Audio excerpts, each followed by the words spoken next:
2026 বিশ্বকাপে দল ঘোষণা করেছে হট ফেভারিট লা ফুরিয়া রোজা খ্যাত স্পেন। সেখানে বার্সেলোনার জয় জয়কার হলেও রিয়াল মাদ্রিদের একজন খেলোয়াড়ও নেই। ইউরোপিয়ান চ্যাম্পিয়ন স্পেন বিশ্বকাপের জন্য কেমন দল গড়ে তা দেখার প্রত্যাশায় অধীর আগ্রহে প্রতীক্ষায় ছিল ফুটবল প্রেমীরা। শেষ পর্যন্ত head coach Luis de Fuente 26 সদস্যের যে স্কোয়াড ঘোষণা করেছেন সেখানে বার্সেলোনার 8 জন ফুটবলারকে সুযোগ দিলেও রিয়াল মাদ্রিদের একজনও রাখেননি। বার্সেলোনা থেকে সুযোগ পাওয়া 8 জন ফুটবলার হলেন জোয়ান গার্সিয়া, পাউ কুরবাসি, এরিক গার্সিয়া, পেদ্রি, গাভি, দানিয়েলমো, ফররান তেরেস ও লামিনে ইয়ামাল। বিশ্বের সবচেয়ে ধনী এবং সফলতম ক্লাব হলেও স্পেন বিশ্বকাপ দলে রিয়াল মাদ্রিদের কোনো খেলোয়াড় না থাকা বিস্ময়কর। তবে এর কারণও আছে। ক্লাবটির প্রধান তারকারা সবাই বিদেশি।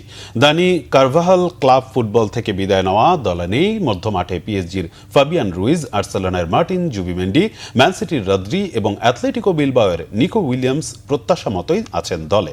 2022 বিশ্বকাপে রাউন্ড অফ 16 থেকে বিদায় নিতে হয়েছিল স্পেনকে। অবশ্য ইউরো চ্যাম্পিয়নশিপ 2024 জিতে দলটি এবার বিশ্বকাপে ফ্রান্স, ইংল্যান্ড, ব্রাজিলের সাথে হট ফেভারিটের তালিকায় ঠাঁই পেয়েছে। বিশ্বকাপে গ্রুপ এইচে স্পেনের প্রতিপক্ষ কেপ ভার্দে, সৌদি আরব এবং উরুগুয়ে।